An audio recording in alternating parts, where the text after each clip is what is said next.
Indeed, it is a great pleasure to be speaking at DDP. For those of you who do not know me, my name is Willie soon. This is shall be my 21st straight talks for DDP since 2000.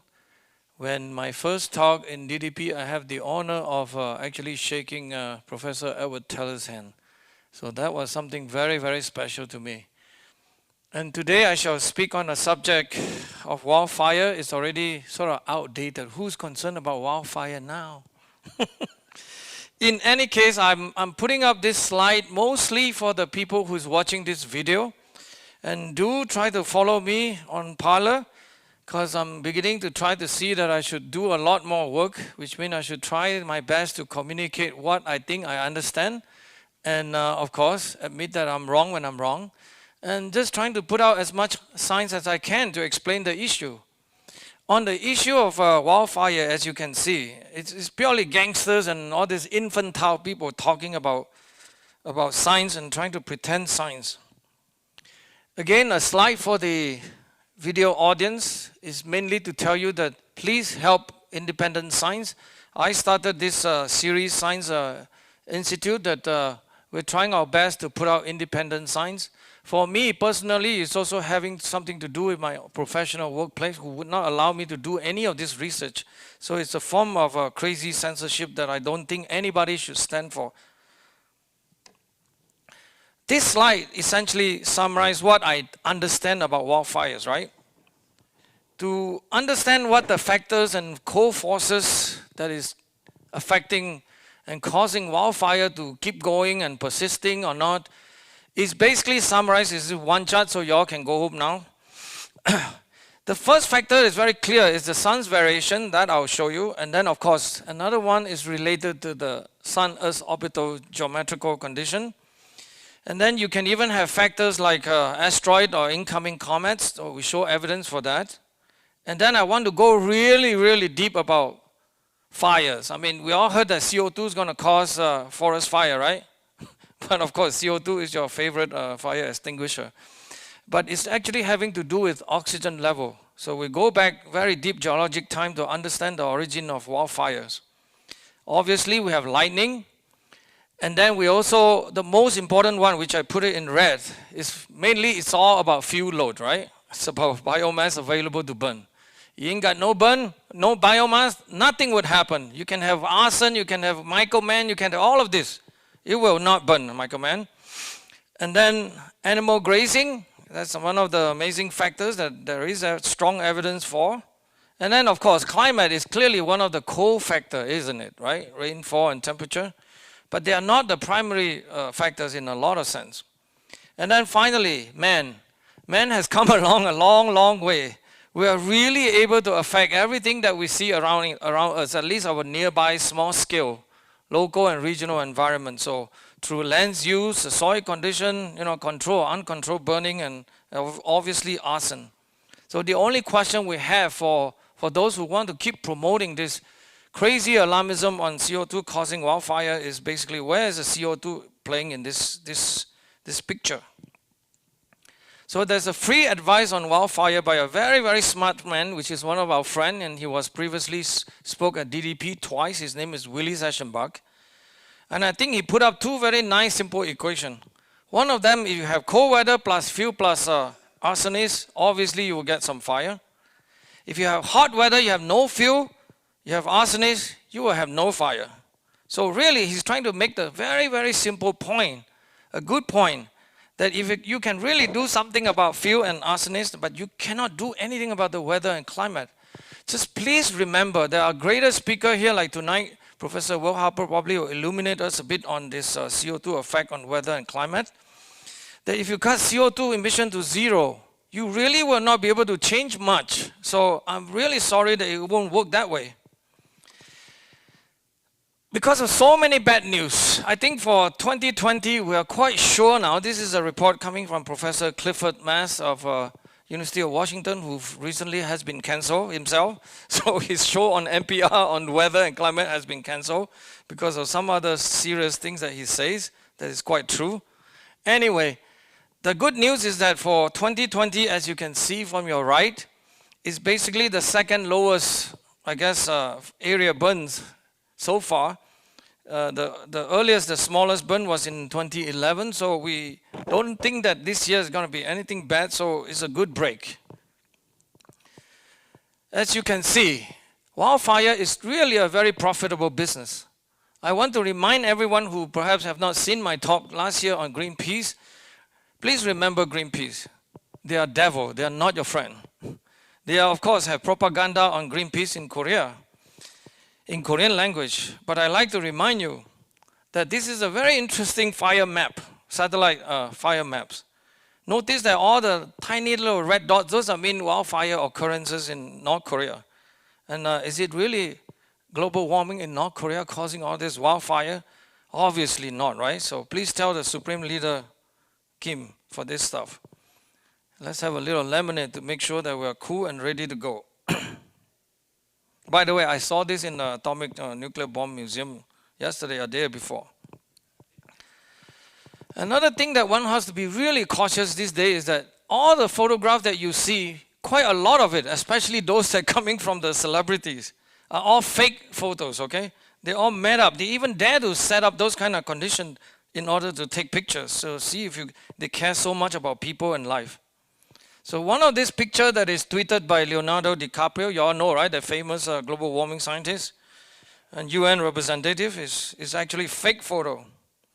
Of course, he is one of those who actually promote that we have only 0.5 seconds left, right? It's too late, so better start doing something about this. Where he himself is the #1 producer of CO2 over the whole village or something, bigger than anyone else. That's the kind of sacrifice he's not willing to take. And then you have photo like this. Notice the two tiny little deer that look very emotional. I'm just trying to point to the fact that this is all about emotion, has nothing to do with facts. Because they're very afraid of facts, actually. And then Emmanuel Macron, you can see the French president. The house is burning. So Amazon forest, you know, that kind of problem. But using fake picture. A president of Napoleon country is doing things like this. It's a shame. But it is a fact. Even IPCC models have not predicted any dying of Amazon forest. When it comes down to actually trying to figure out if they actually, it's predicting any climate change, doing any large-scale forest loss, they actually didn't have any proper prediction. They are saying the opposite, that the forest should get wetter in the Amazon, according to their computer climate model. So they are in a lot of a tango, and this is why a lot of this information you don't often hear about, right? They're really trying to hide it. And then you have this fact that they got caught. You all know the world famous wildfires group called World Wildlife Federation that have that symbol of a panda. They pay $70,000 to activists to set fire in Amazon forest, right? And they all got arrested. But you all want to know who paid them. That's the question. Indeed, you really don't need any natural fire if you got World Wildlife Fund and Leonardo DiCaprio. It turns out that some of his funding to do all this was actually traceable and gone back to him, actually. So no wonder a lot of these people really should be prosecuted in some sense. So the Brazilian president, as you can see, they do their research well. They actually caught them. 5 people were arrested and so on and so forth.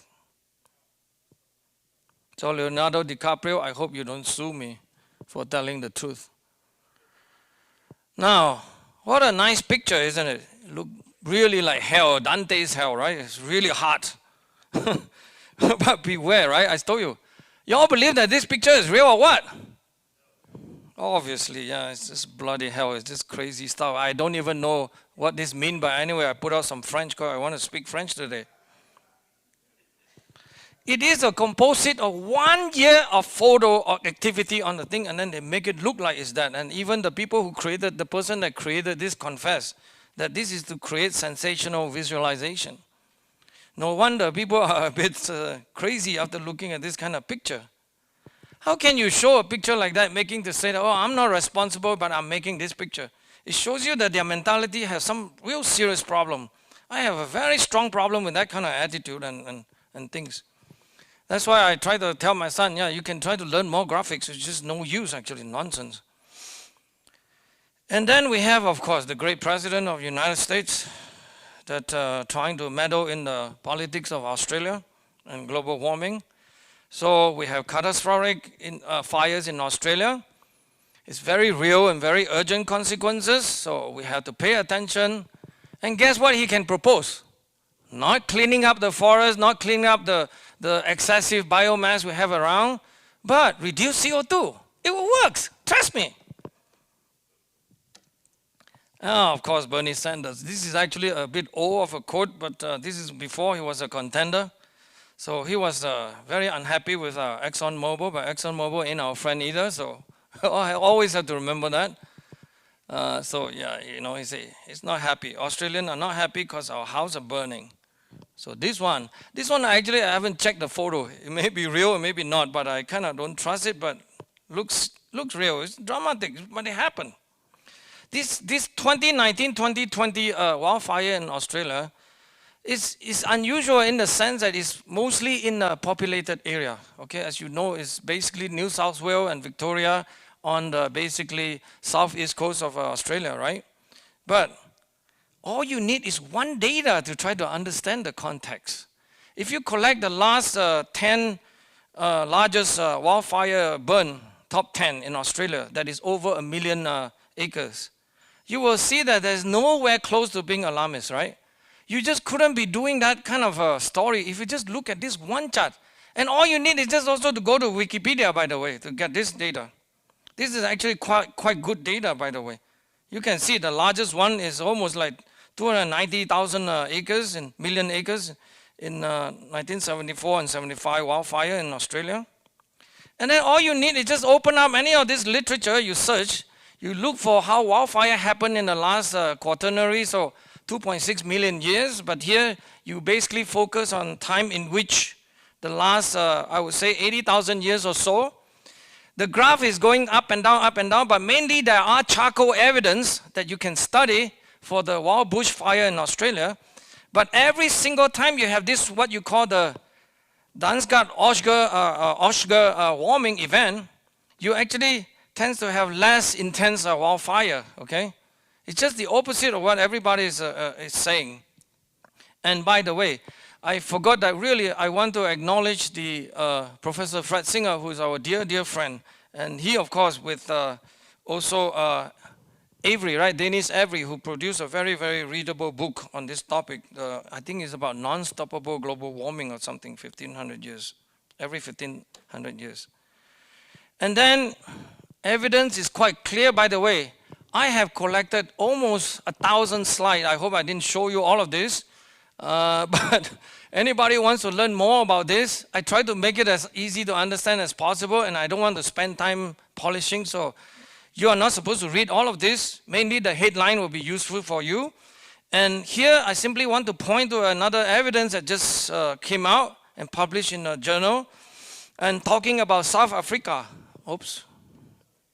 About South Africa, where during the last glacial maximum, when it's the coldest time, it's mainly that you have enough of a growth and biomass that during the summer season, where the temperature in the south was 3 to 4 degrees warmer, and you have some 10 times stronger bushfire during last glacial maximum.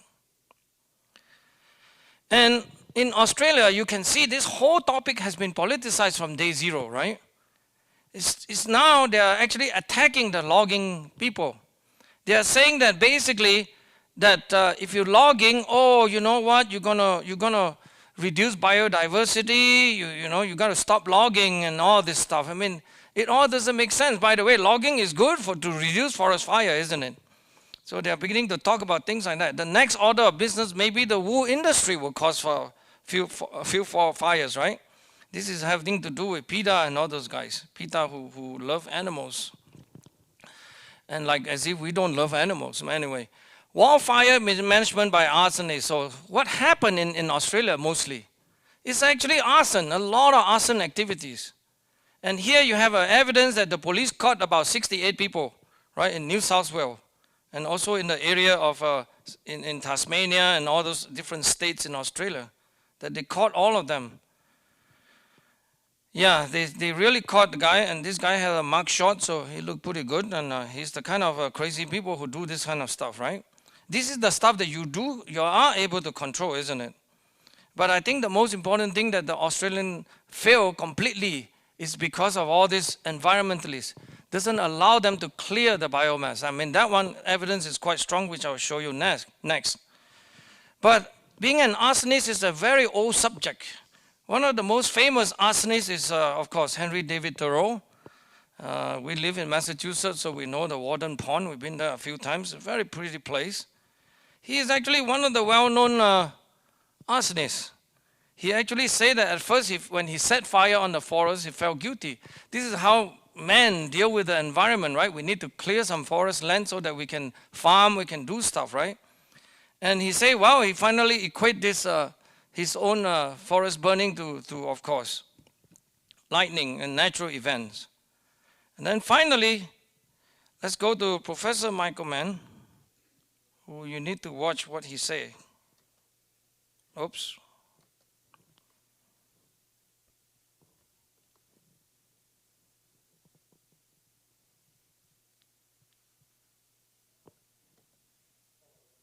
Yep, hold on.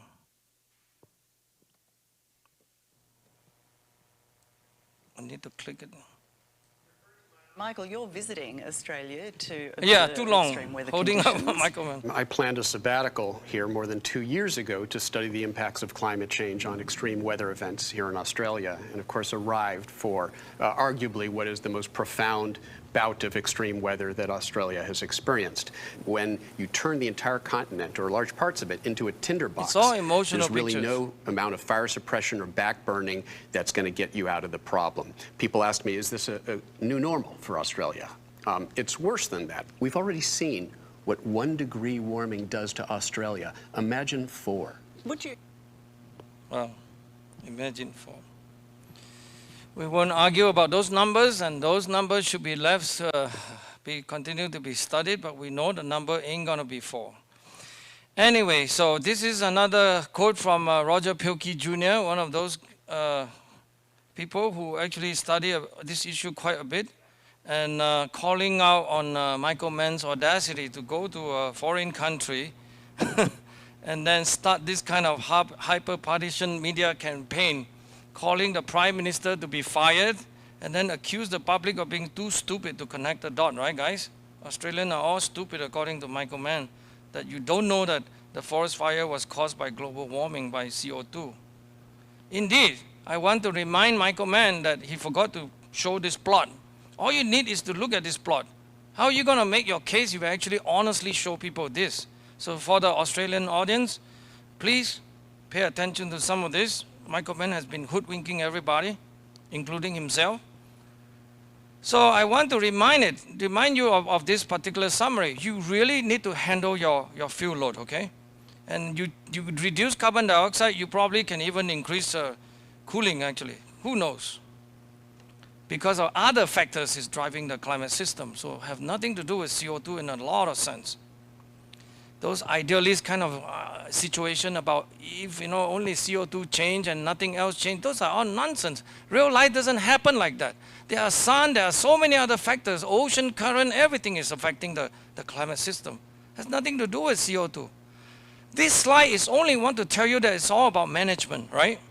You can see from this chart, this is actually a chart showing you essentially the area of prescribed burn versus the wildfire area, which is the red curve. The green curve is the prescribed burn. When you have a lot of prescribed burn, it's very clearly that you have a lot less area to burn, right? And then in Australia, it is very clear. It is very clear that you actually burn. Well, you're supposed to burn 20 times more of your land to be able to manage, to reduce the whole thing. So this is a very clever blogger from Australia, Joe Nova, asked the question, how many solar panels would it take to stop those houses from burning down, right? You really has been negligent. It's really true. This 2019 fire season and 2020 fire season in Australia is really tragic in a lot of sense because a lot of people already knew this. This is actually stuff that from October of 2019 where there was already enough warning really warning that there's really extreme fuel load in the Victoria state. And no one was doing anything about it, right? Foresters are not stupid, put it this way. They have their job, they have their duty. But of course, all the politicians and all this public are just continue to be playing dumb on this topic. And then they're all afraid of this. In fact, they even put people out of business, or they actually arrest people when they try to clear some of the load around their own home. So there are actually documented many cases like that. But the serious problem about the only real solution, we're all interested in solution, right? Men really have to coexist with what you call our local environment. The only solution to a lot of this problem is really not more chit-chat. It's to be able to allow us to do this low-intensity fire burn, okay? This is the situation, at least analyzed very well for Australia, and all we need to do is do some of that, right? But yet we're not allowed to do it. All they want to do is reduce CO2. I really got a big headache from that kind of attitude. So you can see fire will keep burning. Now we move on to the famous state of California. And this is just a real contrast of a number that in Western Australia, the forested area and the biomass is very well maintained, in the sense that in Western Australia, 8% of the forested area are actually controlled, prescribed.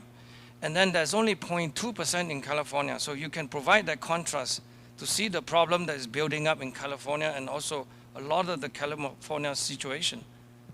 You can see that 2017, our own NOAA, our US government agency, is trying to tell us that we should have fewer control burn. Wait till the fire burns in their own house, and let's see what they're going to do about it. And then, yeah, they are promoting, oh, you shouldn't have, you should let the fire burn because you're going to promote more diversity and ecology, all those other stuff. And now they're playing dumb on this topic. Here's some data on timber harvesting in Australia, in California. Has been down 80% in 60 years. We're no longer allowed to do any of those things that we're supposed to do.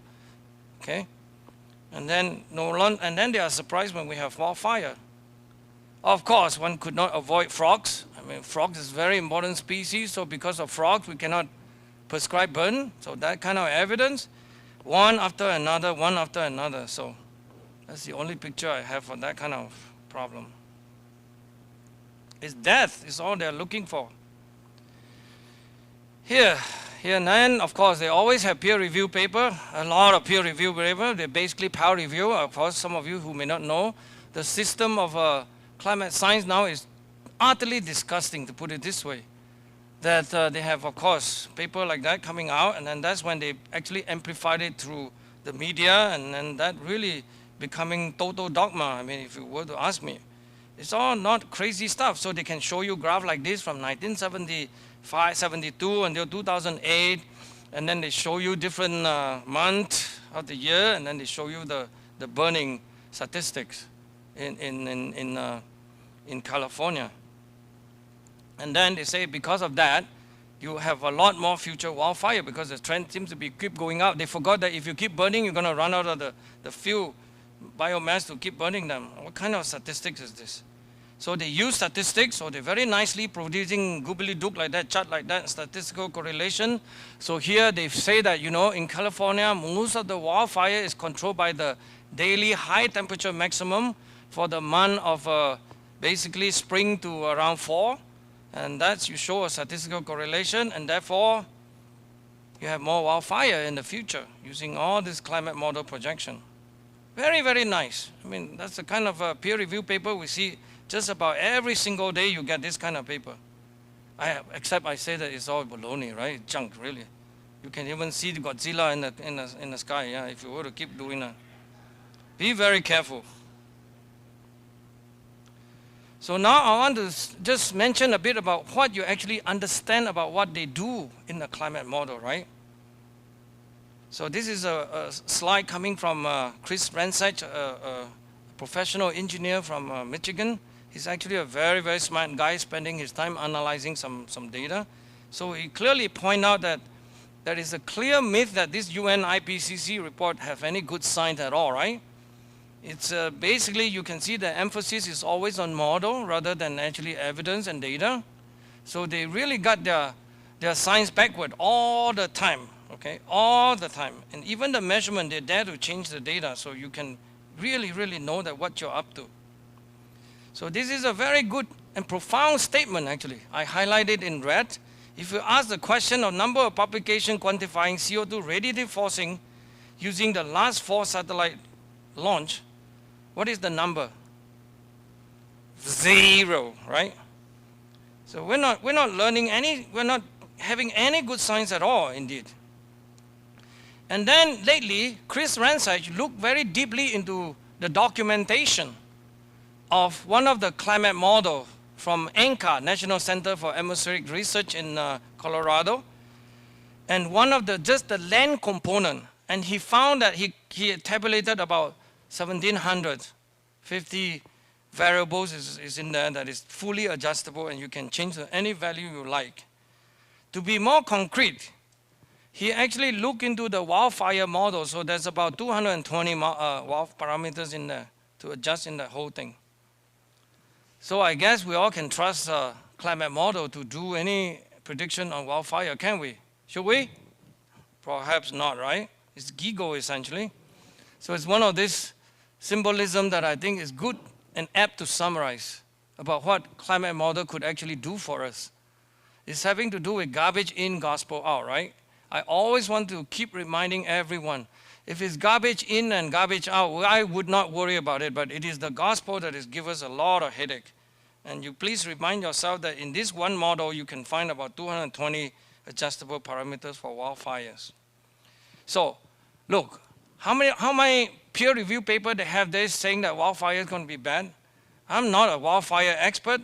I took his data from the temperature of the March to October temperature of California, and I look at it, and then I put my estimate of the solar irradiance. I think even that could beat the climate model in a lot of sense. So empirical study, I think, has a lot of place to stay in this study of the climate, because there's just too many variables that we haven't been able to account for.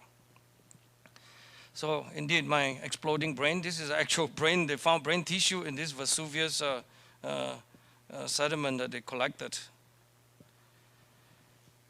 Well, now we got another famous prophet by the name of Greta Thunberg. You all know about Greta Thunberg, right? This Swedish young lady. She's actually going to be 18 years old very soon, so all bets are off, so we can start criticizing her. People have been accusing me for bullying, for talking a little bit about her. She said the number don't lie, the science is so clear, but she's just only reading headline and all that stuff, you know. This is part of the normal cycle. They don't know what they're talking about. So I guess I don't know what I'm talking about. Except when we look into the evidence where she got this statement is from Hindustan Times, who talk about, you know, when you have wildfires, you have exposure of this PM 2.5. We have some expert here, Bob Phelan and Jim Armstrong and Steve Malloy and many, many of you guys who know a lot more of this subject, and saying that it's going to cause harm. And guess what? It's all true, because the paper was published in Lancet, the world's greatest journal, with the highest impact factors. And this is the kind of stuff they do that is very damaging, right? So they have paper like this. Except that, you know, every single time they say that, you please look into the result. What does it mean? So actually, I look into this. This paper produced a map like this. It's talking about the difference between 2015 to 2018 and then 2001 to 2004. The measure of the, what you call, exposure to this PM 2.5, okay? And they measure in a very strange unit, person days exposed, to emphasize the population number. And the graph, as you can see already, the highest one is always in China and India. World famous place for wildfire, don't you think? I mean, these people are putting out gobbledygook. I mean, these are the world prestigious, World Health Organization, all this other stuff. Putting out junk after junk after junk after junk. It's really a bit very sad, because I know many of us try so many years to try to debunk this, and pointing graph like this seems to have no effect. How come nobody wants to look at this graph? Tell me, what is wrong with this? This is completely a baloney kind of graph, and we let them get away with it again and again and again. So for that, she got the Person of the Year award, so thank you very much, Greta. Of course, the logger got very, very happy, and so they carved "How dare you" in the forest for this one. But she has a bigger title than that. What do you think? Amazon is not good enough for her. She's Jesus. Don't you know that? Wow, they're equating her to Jesus, and it's really mentally distorted people. Of course, she hooked up with AOC, as you know. And they're going to propose Green New Deal to solve all this problem, especially wildfire, because it's a hot topic now. Tomorrow will be the, I guess, sliced back, unsliced bread, you know. Or actually, the latest one from my good friend, Professor David Legate, who cannot be here today. He was supposed to be here, but he has other important duties. That he sent me a thing about what you call global warming causing child prostitution. Mark Morano would know about that one. So this is one of the things about what the great state of California is doing. The first electric fire engines in North America. For that, let's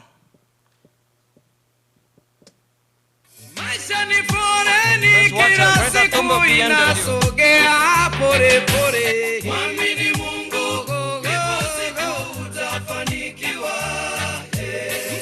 I want to play drums. I always want to play drums.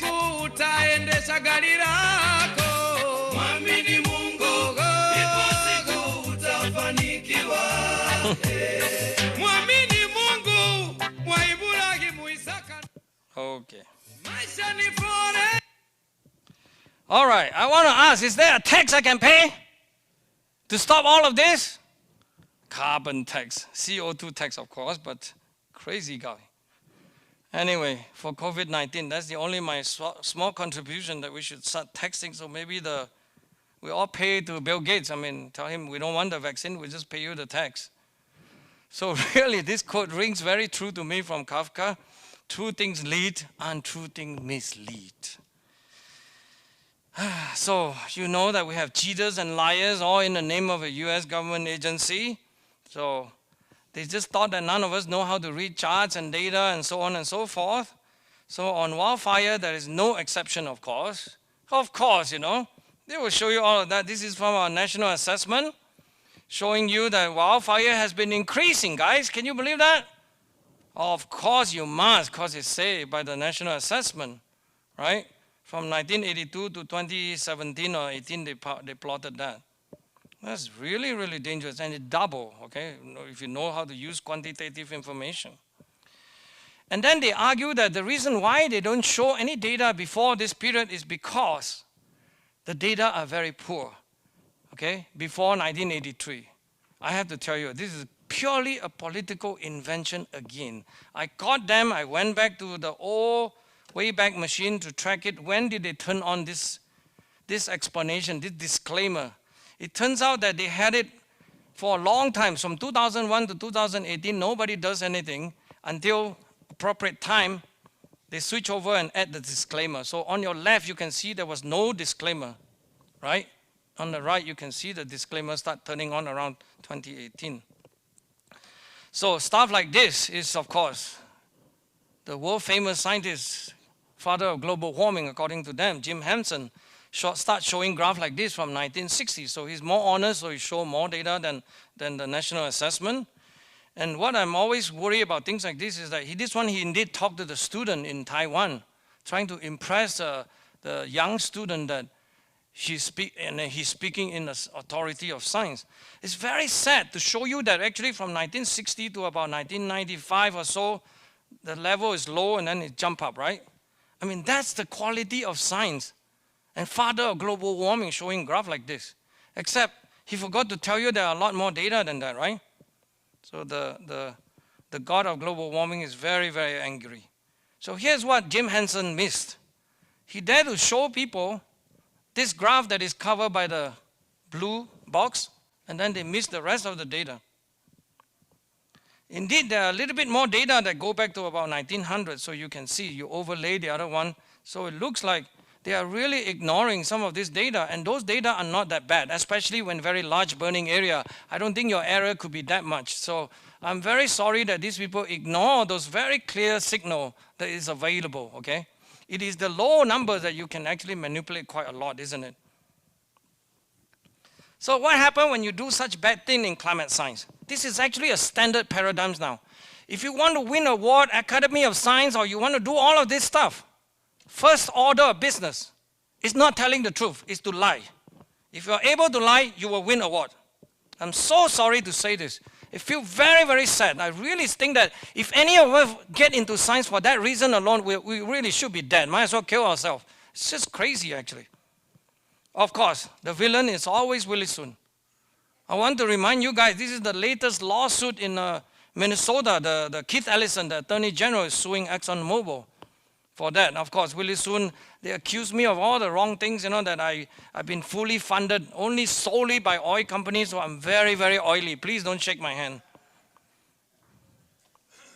And then, of course, BBC, even more recently, 2 weeks ago, the BBC is, of course, also personally attacking me. And, of course, the worst one is the attack on Fred Singer, people that died, our great friend, Professor Fred Seitz. I mean, these are all really crazy stuff. I mean, the kind of accusation. And they all bought it from just a standard narrative. The narrative is that we are all tobacco smoking deniers using the same framework. That is absolute lies. Oh, it's really big headache. But in that case, I just have to confess my home toilet. That was about 2016. I was, a little bit of undergoing a bit of a cultural shock, so I thought I need to have some of that. But I need an upgrade. This year, I decided that my son need better toilet seats, so we add in a bit of diamond seats on that one. Don't tell anyone, please. So it is a really great black hole in this kind of story. I want to remind, and we have another fallen soldier this year. Professor Freeman Dyson passed away. He's one of the greatest of all time, I would say. And indeed, I was very, very honored and so humble that somebody will bother him, the reporter from Boston Globe, right? You all have seen this quote. I'm sorry I have to keep using this. This is my closest touch to somebody that's really means something to me.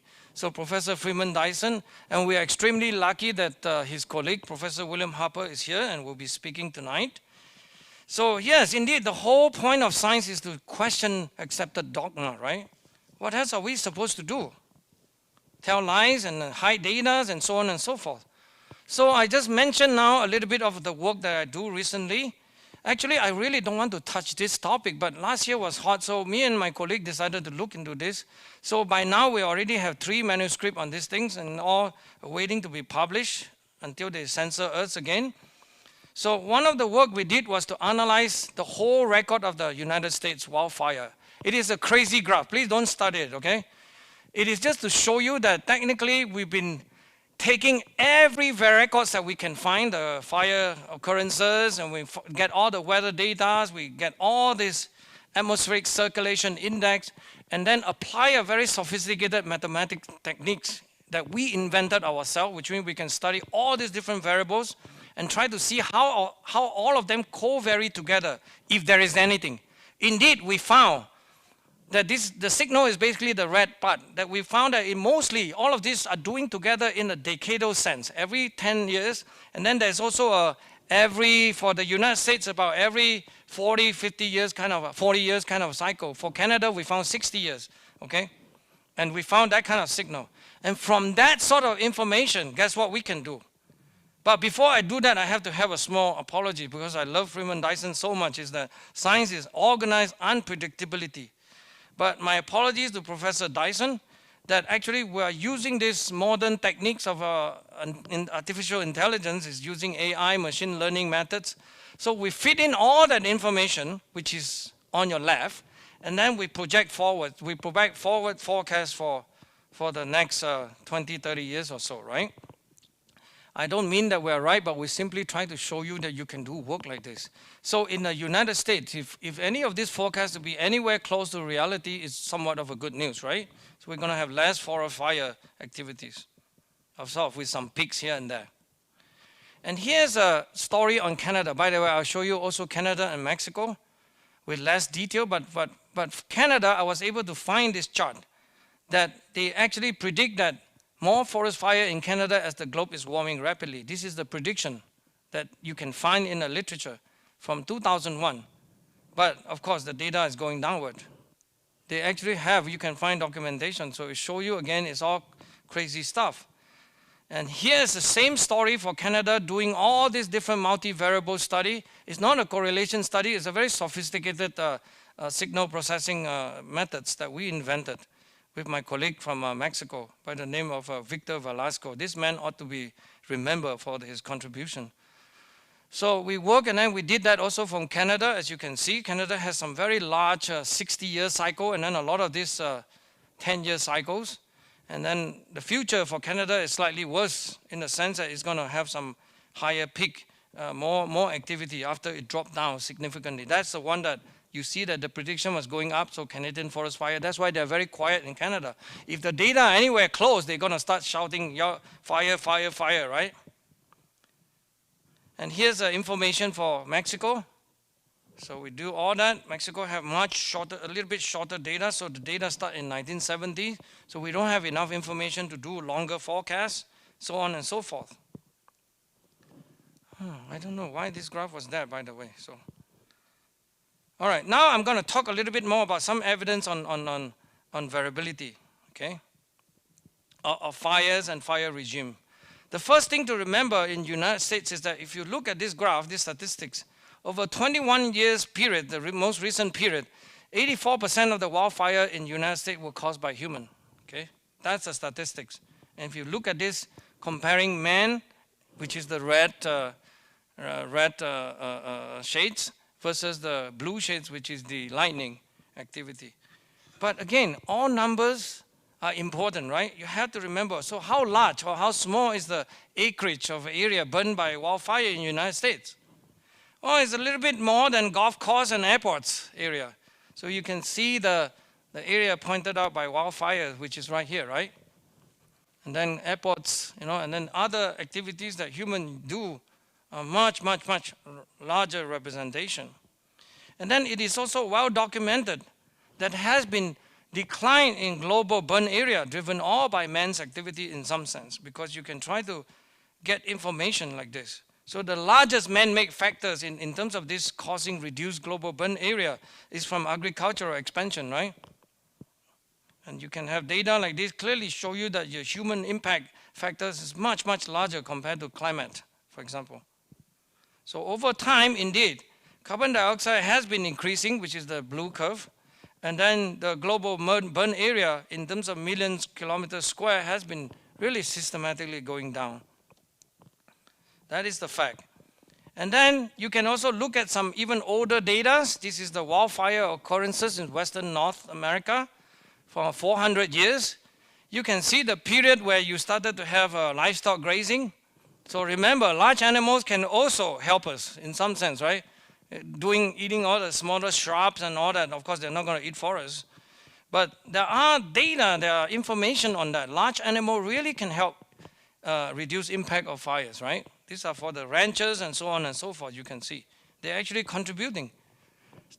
Evidence like this in Southwest USA, Northern Australia, or even South Africa, that these are evidence that clearly show you that the large animal could substantially help in that sense, grazing. So that's another factor that one should remember. So in the sense of total dominance by human on the fire issue, I really like this quote. For the future, your task is not to foresee it, but to enable it, right? So there is a lot of human ability to control some of this thing. Now let me get quickly to the geological context. You can see that wildfire, by the way, it never happened throughout the Earth history, right, of 4.5 billion years, right? It only started about 420 million and 430 million years ago. So the three key triangles for the fire's physics or chemistry is basically fuel load, vegetation. For the basic fire fundamentals, it's basically oxygen and heat and then fuel. For the environment factors, it will be topography and weather. For the paleo fires, you have vegetation, of course, atmosphere, and then condition, and then climate. And this is the estimate of the oxygen level in the Earth's atmosphere from 3.8 billion years ago. As you can see, only when the oxygen level reach, let's say, about 15% concentration, that you will be able to sustain the wildfires, okay? And this is the evidence. The data shows you that. There is another very intense study showing you that previously we think that you only need 12%, but they change it to about 15%. So here's the study I want to show you, but you can see some of this evidence of burn plants and char elements, and they found this in study of geology is always very, very interesting. But this is the stuff that predicted that the lower limit for CO2 to sustain any combustion is not 12%, it's about 15%. And this is based on experimental work like this to show you that even at 14%, you couldn't get the background to be warmer than 500 degrees, which is the hot plate that they use. But only for 15% that you can sustain. So you can see from this graph, if it's very low, you won't sustain that. When you reach something like 17, that you will be able to do this. Of course, if you have even more CO2, here's the next evidence. When you have, let's say, during the time of early to mid-Jurassic, here's another paper saying that O2 level is about 29%. There you can really, really find this coordination between the Sun-Earth orbit. So this is about a condition in which that it depends on where your perihelion time between the Earth's nearest distance to the Sun is compared to the rest of it, to the precession cycle. So you can see that if you have a really hot summer perihelion and cold winter aphelion, so you will be able to get a lot more wildfire. On the opposite, if you have winter during perihelion or summer during aphelion, then you will have less forest fire for this period.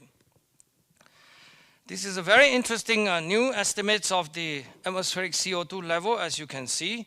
Most of us know that in the past there's a lot higher CO2 than CO2 level today of 410 parts per million or so.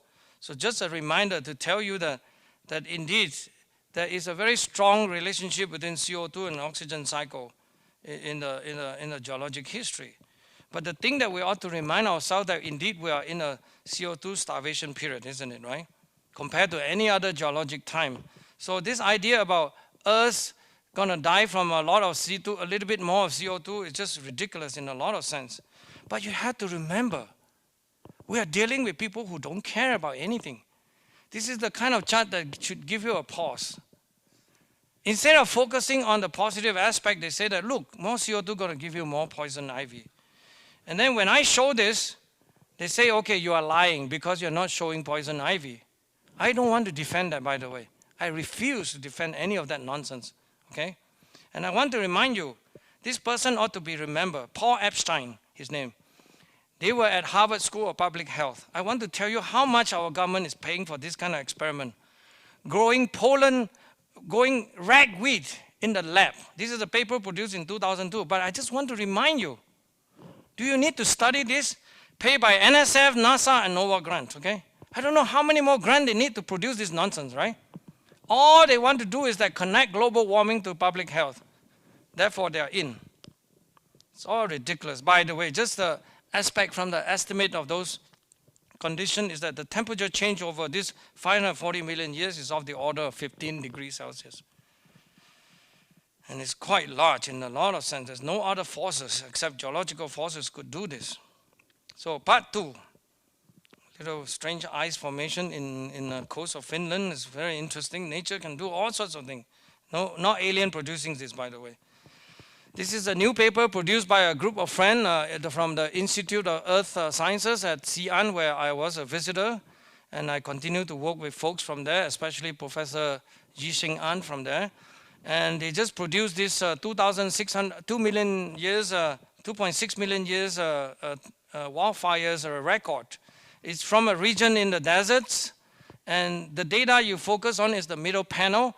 It's very busy, it's going up and down, but the main idea there is that they found is that you have more high intensity wildfire during dry glacial period where you have enough fuel loads. So always produce that systematically over 2.6 million years, okay? In California, you clearly have also this orbital effects evidence. And the data is here. You could be bored by that now, but I think you'll be more interested in this data.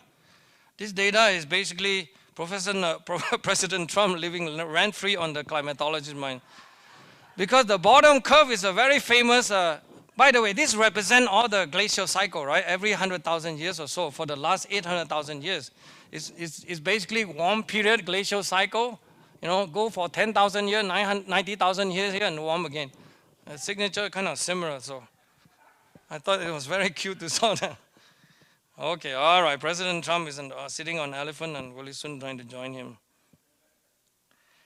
And then one last aspect is basically to point to some evidence on even asteroid or meteoroids, because the exact nature of these impactors is not quite decided yet.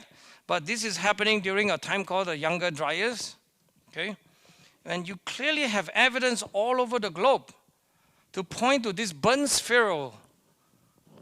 The evidence is quite strong, and then it's covered all over the place in Australia, in USA, and then the latest one, even in some place in Connecticut, I think somebody was just showing this new data. So clearly that there were a lot of this kind of thing that caused very, very large fire, where the things are impacted, and then they found one in South Carolina. By the way, that's what I mean by that. You found evidence in South Carolina too. Clear impact event where you can measure all kinds of things that you find that these are all consistent with some wildfire burning event, including disappearance of some of these wild woolly mammoths and animals. And then they also found evidence in Chile. That should be enough evidence for now. I don't want to headache you, but this is what they do. As a scientist, I'm sorry I had to kind of show you this. It's not to show off, but evidence is really important, so that's what they do. You know, you study all kinds of things, measure platinum level. Platinum is one of the things to try to tell you indicator of some anomalies, so they measure that, they got this and that. All right, the end now. Summary. These are all the factors that I think is of relevance, and I really have a really huge problem in terms of trying to understand this idea that changing the carbon dioxide level, cutting it down would do anything to wildfire, any significant way, except for fuel load management. And they still refuse to do it, as you can see. They create all kinds of hurdles, frogs, whatever, monkey, any other problem they will do except to solve the real issues. This is the kind of very sad stage when you abuse science, okay? And I gave myself a little task to try to give a little explanation to introduce Professor Will Harper, which is the dinner speaker tonight, since I admire him so much. And this is a picture of Saturn rising behind the moon, because this is summer month now, but it's also the closest approach of Jupiter, you know, these two giant planets now.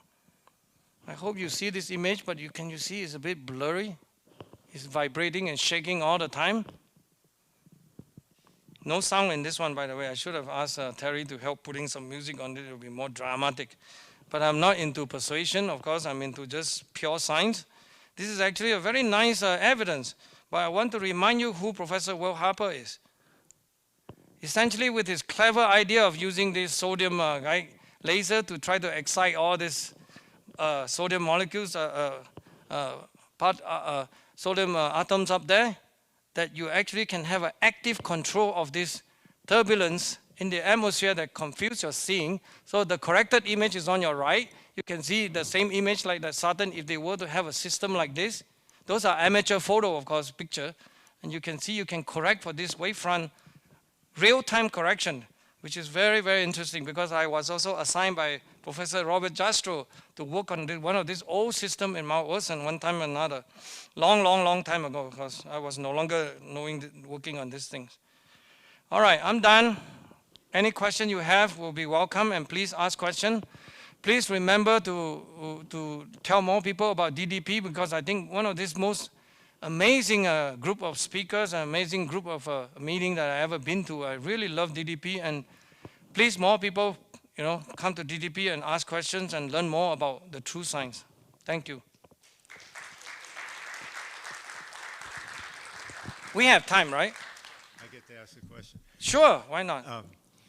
It's obviously wonderful. You're always wonderful in all the research you do, but I wanted to add one thing.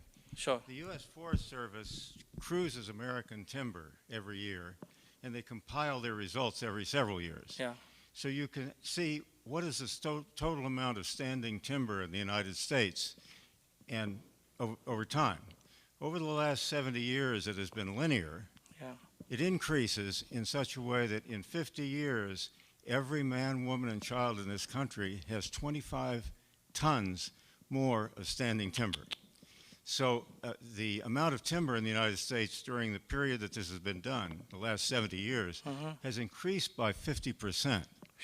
That means if you're worried about CO2, each of us has sequestered 25 tons of timber worth of CO2, and if you're worried about the health of the forest, that's silly. Yeah. 25, every one of us, man, woman, and child, has 25 tons more of standing softwood and hardwood timber than we did 50 years ago. I think it's an addition to your... Pay attention, Ben and Franklin. Number. Remember that. These numbers are important. Willie, that was a fantastic talk. I wanted to know if you have any suggestions on how to get your message out to the younger people that are now being influenced by that great climate change expert AOC. Is there any way that we can get this message to the young people? Well, the straight answer is that I've been trying. As you can see, I shamelessly now even go on social media using Parler. I don't trust Twitter, I don't trust Facebook. I never like to do this, but I also now doing that. And one of the things that we just did was about a month ago, we were at the summer camp called Camp Constitution.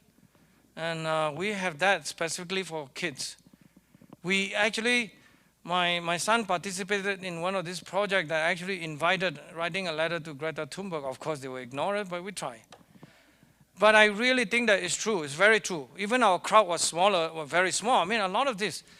We hope sometimes some of the video will be watched by people. I do want to remind the audience, I know I'm a very complicated kind of thing, showing all kinds of crazy stuff.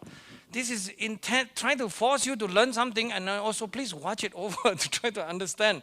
I may have said some wrong thing, but I will correct myself if you have question.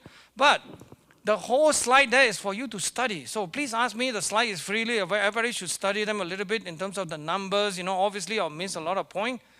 I think you are right. The kid situation will be my passion. I vow to really do as best as I can to make sure that the younger generation are not completely corrupted. And the other day, my son participated in this project that is guided by Debbie Bachi-Kalupe, who was here a year or two ago. She couldn't come today, but she guided that project.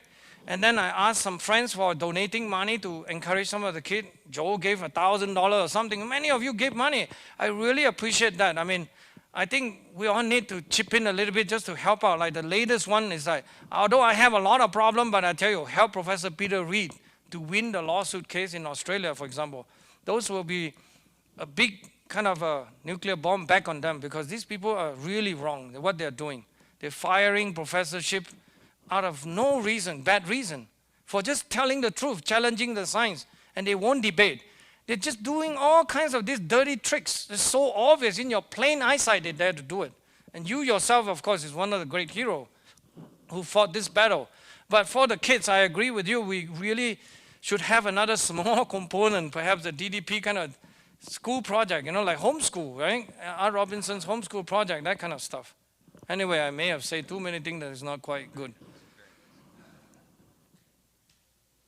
More question? You're scared of me? Oh, please don't be, come on. Okay, maybe that's enough, thank you.